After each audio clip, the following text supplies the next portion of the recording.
Peggy 16.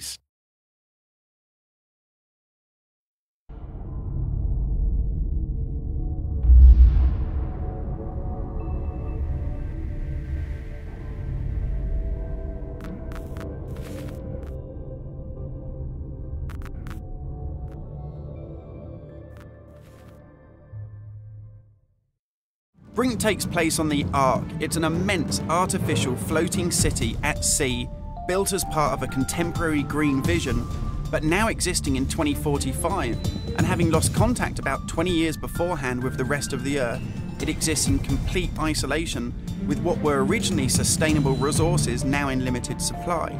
The result of this is that competing social factions have been thrown into an isolated and horrific conflict. We're heading to the Ark's airport. This was the original location that celebrities flew in and out of and had their photo opportunities, but it's also, because it's been deserted and disused for 20 years, the ideal location for me to show you a couple of the game's features in the absence of any enemies.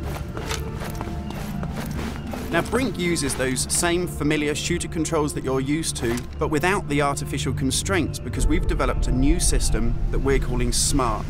It stands for Smooth Movement Across Random Terrain. If you walk up to something that's an obstacle, just as you would do in any other shooter, you'll stop. But if you want to try and indicate to the game that you want to get somewhere as quickly as possible, using this SMART button, you're able to vault, mantle, and climb with ease. And this is a cool system for helping you navigate through the game, but it's not an autopilot. You don't enter a canned animation that you can't get out of. It's great for advanced players too. If you're approaching an obstacle, like a security sensor, and you want to make it through that obstacle without perhaps alerting the enemy to your presence, you could just look up, and you'll mantle up and over that automatically.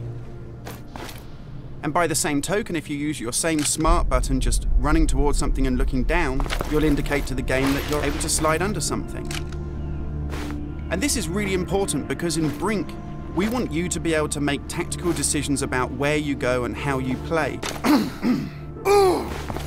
It's not a rail shooter where you're on a kind of minecart witnessing canned cinematics. And that's important too, because in Brink, irrespective of whether you play offline or online, you can create a cool identity for yourself that really reflects how you want to play the game. So in Brink, you take on a combat role that suits your preferred playing style, whether you're on the front line attacking the enemy or perhaps at the rear doing support. You'll take part in military objectives as part of a coordinated squad. And when you complete these successfully, you'll earn experience points that allow you to unlock cool upgrades for your weapons, really cool abilities that suit the way that you want to play, and also cool outfits that reflect what a badass you are.